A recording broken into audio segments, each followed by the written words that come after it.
দেশ স্বৈরাচার মুক্ত হলেও ষড়যন্ত্র থেমে নেই।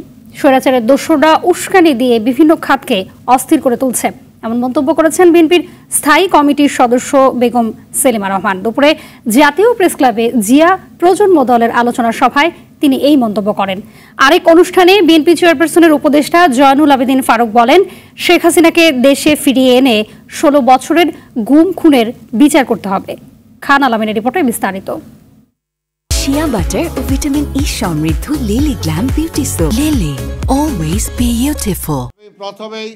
বৈষম্য বিরোধী ছাত্র আন্দোলনের নিহতদের পরিবারকে আর্থিক সহায়তা দিতে জিয়া প্রজন্ম দলের এই আলোচনা সভা। যে কারণে দেশনেত্রী বেগম খালেদা জিয়া এতে অংশ নিয়ে বিএনপির স্থায়ী কমিটির সদস্য বেগম সেলিমা রহমান অভিযোগ করেন, দেশ স্বৈরাচার মুক্ত হলেও তাদের ষড়যন্ত্র থেমে নেই। রাজপথে থেকে সব ষড়যন্ত্র মোকাবেলা করা হবে। আমরা স্বাধীনতা পেয়েছি, কিন্তু আমাদের আন্দোলন চলছে, কারণ এখনো স্বৈরাচাররা তারা কিন্তু চুপচাপ নেই। আপনারা দেখেছেন বিভিন্ন জায়গায় বিশৃঙ্খলা হচ্ছে, আপনারা দেখেছেন শ্রমিক সন্তোষ, আপনারা দেখেছেন বিভিন্ন জায়গায় ঘেরাও কর্মসূচি।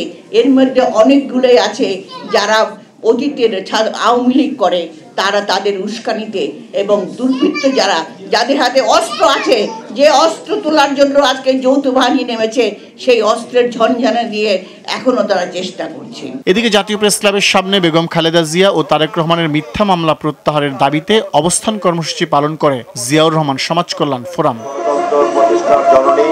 অনুষ্ঠানে বিএনপি চেয়ারপারসনের উপদেষ্টা জয়নুল আবেদিন ফারুক বলেন, গুম খুন হত্যার রাজনীতি করেছে বলেই স্বৈরাচার শেখ হাসিনা দেশ ছেড়ে পালিয়েছে। তাকে ফিরিয়ে এনে বিচারের মুখোমুখি করতে হবে।